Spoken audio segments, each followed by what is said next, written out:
आप सभी श्याम भक्तों को जय श्री श्याम। श्याम भक्तों कैसे हैं आप सभी? उम्मीद करते हैं अच्छे ही होंगे।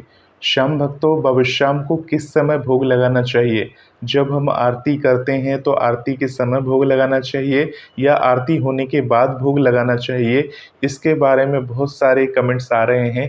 तो आज मैं आपको इस वीडियो के माध्यम से आपको यही बताने वाला हूँ कि बाबा श्याम को किस प्रकार से हमें भोग लगाना चाहिए या किसी भी देवी देवता को किस प्रकार से भोग लगाना चाहिए। श्याम भक्तों, हम सभी बाबा श्याम की पूजा आराधना करते हैं और जब भी हमें बाबा श्याम की पूजा आराधना करनी हो तो सबसे पहले सुबह हमें ब्रह्म मुहूर्त में उठ जाना चाहिए। जो लोग ब्रह्म मुहूर्त में उठ जाते हैं उन्हें ब्रह्म मुहूर्त में उठकर सबसे पहले स्नान इत्यादि से निर्वृत्त होकर आपको बाबा श्याम के पट पर जाना चाहिए, यानी जो घर में आपने मंदिर बनाया है वहां पर जाना चाहिए और मंदिर के समक्ष खड़े होकर पहले बाबा श्याम को जगाना चाहिए। शाम वक्त तो जब हम सुबह उठ जाते हैं तो सुबह उठने के बाद तो पर्दा लगा रहता है, तो बहुत सारे लोग जाके भगवान के पर्दे को पहले ही खोल देते हैं। तो आपको सबसे पहले स्नान इत्यादि से निर्वृत्त होने के बाद आपको भगवान के पट को खोलना चाहिए। पट को खोलने से पहले भगवान के समक्ष जो है मंदिर के बाहर आपको ताली बजाकर बाबा श्याम के लिए कुछ बोलना चाहिए, बाबा श्याम को जगाना चाहिए और बाबा श्याम को जगाने के बाद 5 मिनट के बाद आपको पर्दा को हटाना चाहिए। उसके बाद आप भगवान के समक्ष बैठकर भगवान को प्रणाम करिए। अगर आप मूर्तियों को स्नान इत्यादि कराते हैं तो देवी देवता को स्नान इत्यादि करने के बाद वस्त्र बदलने के बाद पुष्प वगैरह समर्पण करिए। पुष्प वगैरह समर्पण करने के बाद आप जो है दीपक वगैरह जो है घी का दिया वगैरह जला दीजिए। घी का जो दिया होता है वो प्रज्वलित कर सकते हैं और घी का दिया प्रज्वलित करने के बाद आप धूप बत्ती जला दीजिए। याद रखिएगा, अगरबत्ती नहीं जलाना है, धूप बत्ती जलाना है। धूप बत्ती जलाने के बाद आपको पूजा पाठ शुरू कर देना चाहिए और उसके बाद आप पूजा पाठ के दौरान मंत्रों का जाप करना चाहिए। सबसे पहले आपको भगवान श्री गणेश की पूजा करनी चाहिए। गणेश भगवान की पूजा करने के बाद उनके मंत्रों को जप करने के बाद आपको अपनी कुलदेवी का ध्यान करना चाहिए।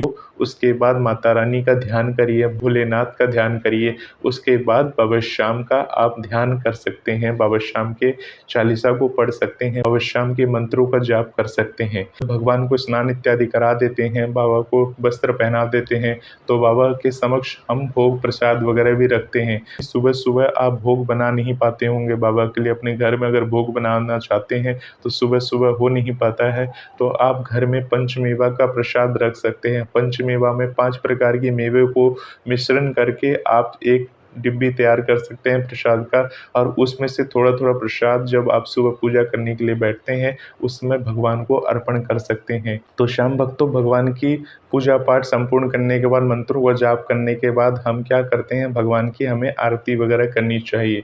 तो आरती हमें सबसे पहले श्री गणेश भगवान की करनी चाहिए, उसके बाद माता रानी की कर सकते हैं, अपनी कुलदेवी की कर सकते हैं। उसके बाद जो आरती है, आप जिस भगवान को मानते हैं और आपने एक दिन बनाया होगा कि इस दिन इस भगवान की आरती करनी है, तो वो आप करते ही होंगे उस तरह से आरती वगैरह। और उसके बाद आपको बाबा श्याम की आरती करनी चाहिए और बाबा श्याम की आरती के बाद आपको हनुमान जी महाराज की यानी बालाजी महाराज की आरती भी करनी चाहिए। आप सभी को बता दूं श्याम भक्तों, बाबा श्याम की इस प्रकार तो आप पूजा पाठ करेंगे, जो नॉर्मली हम पूजा पाठ करते हैं उसी प्रकार से हमें पूजा पाठ करनी चाहिए। परंतु जो भोग प्रसाद है, बहुत सारे लोग आरती के बाद भोग लगाते हैं और बहुत सारे लोग आरती के बीच में ही भोग लगा देते हैं। अगर आपने आरती पढ़ी होगी श्याम बाबा की, तो आरती में साफ साफ एक बात लिखी हुई है, ये कोई मैं अपनी तरफ से बना के नहीं बोल रहा हूँ, ये आरती में भी ये बात लिखी हुई है। श्याम बाबा की जो आप आरती पढ़ते हैं उसमें ये 2 लाइनें साफ साफ लिखी हुई हैं। कौन सी लाइनें हैं मैं आपको बता देता हूँ। मोदक खीर चूरमा सुवर्ण थाल भरे, सेवक भोग लगावत, सेवक भोग लगावत, सेवा नित करे, ओम जय श्री श्याम हरे। तो श्याम भक्तों, ये जो मैंने 2 लाइनें बोली हैं, ये श्याम बाबा की आरती में लिखी हुई, यानी अगर आप आरती के हिसाब से देखें तो आपको पहले ही बाबा श्याम को भोग रख देना चाहिए। जब आप आरती करने वाले होते हैं, बाबा को स्नान इत्यादि आपने करा दिया, तो उस समय बाबा के समक्ष भोग रख देना चाहिए। जिस प्रकार से आप घर में प्रसाद वगैरह रखते हैं अपने मंदिर में, उसी प्रकार से आप जो भोग बनाए हैं, अगर घर में दोपहर के समय भोग बनाए हैं, तो भोग बनाकर रखने के बाद आपको आरती करनी चाहिए भगवान की। श्याम भक्तों, आप आरती के समय भोग रख सकते हैं और आरती के समय भोग रखने के बाद बाबा श्याम को प्रसन्न कर सकते हैं। परंतु बहुत सारे लोग आरती होने के बाद भोग रखना चाहें तो आरती होने के बाद भी आप भोग लगा सकते हैं, और भोग लगाने की भी नियम है। ऐसा नहीं है कि आपने भोग रख दिया और भोग लग गया। जैसे बाबा श्याम की आप आरती कर रहे हैं, तो आरती करते-करते आपने आरती कर ली, आरती आपने चारों तरफ दिखा दिया, उसके बाद जो भोग रखा हुआ है, भोग को बीच में पर्दा लगाना चाहिए, यानी एक पर्दे के पीछे बाबा श्याम को भोग लगाते समय प्रार्थना करना चाहिए और कहना चाहिए कि तेरा तुझको अर्पण क्या लागे मेरा। भोग इस तरह से उनको दिखाकर, हाथ जोड़कर थोड़ी देर के लिए आपको वहाँ से हट जाना चाहिए, ताकि बाबा श्याम उस भोग को पूर्ण ग्रहण कर लें। तो इस तरह से जब आप आरती करते हैं, तो आरती के समय आप भोग रख सकते हैं। और दूसरी बात ये है कि अगर आप आरती होने के बाद भोग लगाना चाहते हैं, ये कोई ऐसी बात नहीं है, अगर आप आरती होने के बाद भोग लगाना चाहें तो आरती होने के बाद भी भोग लगा सकते हैं, क्योंकि भोग तो दोनों ही दशा में भगवान को लगना चाहिए या लगता है। तो भोग लगाने की जो नियम है, पर्दा लगा के उसी प्रकार से आप बाबा के समक्ष भोग रख दीजिए, और भोग रखने के बाद आप पर्दा लगा दीजिए, और कम से कम 1 या 2 मिनट तक पर्दा रखे रहिए। बहुत सारे लोग 5 मिनट तक रखते हैं, तो वो अपनी-अपनी श्रद्धा है कि आप कितनी देर तक रखते हैं। और जब तक भोग लगाते हैं, तब तक बाबा श्याम के मन ही मन आँख बंद करके ध्यान करिए, क्योंकि बाबा श्याम उस समय भोग लगा रहे होते हैं। बिना पर्दे का भोग को वो ग्रहण नहीं करते, इस बात को ध्यान में रखिएगा। यानी कि भोग लगाने के समय आपको पर्दा लगाना ज़रूरी है, अगर आप घर में भोग लगा रहे हैं भगवान का तो। अब मंदिरों में भी देखते होंगे, जब भी भोग रखा जाता है तो पर्दा लगा दिया जाता है थोड़ी देर के लिए, ताकि भगवान भोग को ग्रहण कर लें। तो श्याम भक्तों, जैसे कि किसी ने कमेंट के माध्यम से पूछा था कि बाबा श्याम का जन्मदिन आने वाला है, और जन्मदिन के दिन हम पहले बाबा श्याम का केक समक्ष रखकर केक को काटें या पहले हम आरती करें, क्या करें? पहले आरती करें या केक काटें? क्या करना चाहिए हमें? तो आपको बता दें कि जैसे कि मैंने अभी वीडियो में बताया है कि भोग आपको कैसे लगाना चाहिए।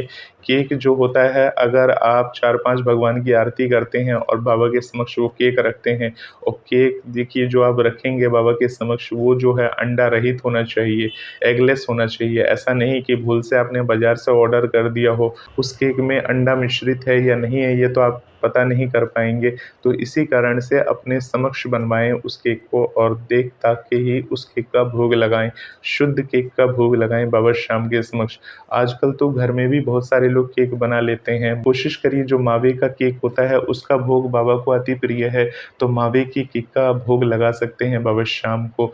तो बाबा को केक जो है बाबा के समक्ष रखकर पूजा पाठ आरती वगैरह करने के बाद आप केक का भोग लगा सकते हैं। आप ये भी कर सकते हैं, जो प्रसाद वगैरह जो आप लाए हैं बाबा के समक्ष, वो प्रसाद वगैरह रखने के बाद, आरती वगैरह होने के बाद, केक जो है बाबा के समक्ष रखकर पर्दा लगाने के बाद, बाबा को अर्पण करने के बाद, जब हम भोग लगाते हैं तो अपने हाथों में जल रखकर बाबा को अर्पण कर देते हैं, ताकि हम बाबा से कहते हैं अब ये भोग लग चुका है। यानी जिस दिन देवउठनी एकादशी उदया तिथि के अनुसार मानी जाएगी, उस दिन पूरा दिन की देवउठनी एकादशी रहती है, तो सुबह पूजा पाठ करने के बाद सुबह के समय केक बाबा को अर्पण कर सकते हैं। नहीं तो संध्या के समय जब आप पूजन पाठ करते हैं, उस समय बाबा को अर्पण कर सकते हैं। उस समय रौनक होती है, घर को सजाते हैं हम लोग, सजाने के बाद भी बाबा को केक अर्पण कर सकते हैं पूजा पाठ करने के बाद। यानी आरती वगैरह अगर आप करते हैं, तो आरती करने के समक्ष बाबा के समक्ष वो रख दीजिए, और रखने के बाद आरती वगैरह कर लीजिए। करने के बाद पर्दा लगाकर उसका भोग लगा दीजिए केक का। केक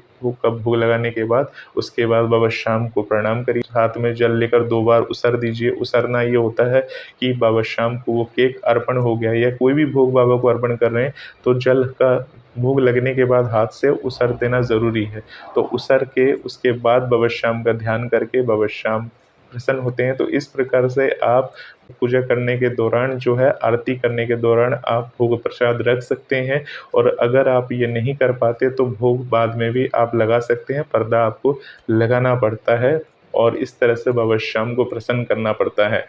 देखिए, भगवान भाव के भूखे हैं, भगवान को आप जिस प्रकार से भोग लगाएँगे, भगवान ग्रहण कर लेते हैं, परंतु तरीका मालूम होना चाहिए, फ़ायदा मालूम होना चाहिए कि किस प्रकार से बाबा श्याम को हम प्रसन्न करेंगे, भोग लगाएँगे, प्रसाद लगाएँगे। तो इस तरह से बाबा श्याम को प्रसन्न करते रहिए, बाबा श्याम की कृपा आप सभी पर बनी रहेगी।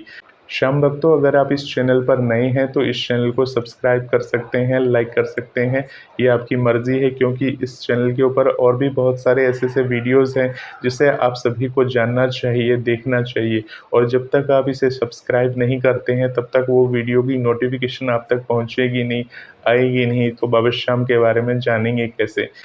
कोई भी अगर आपके सवाल हैं, अगर आप पूछना चाहते हैं तो कमेंट बॉक्स के माध्यम से हमसे पूछ सकते हैं। आप सभी श्याम भक्तों को जय श्री श्याम।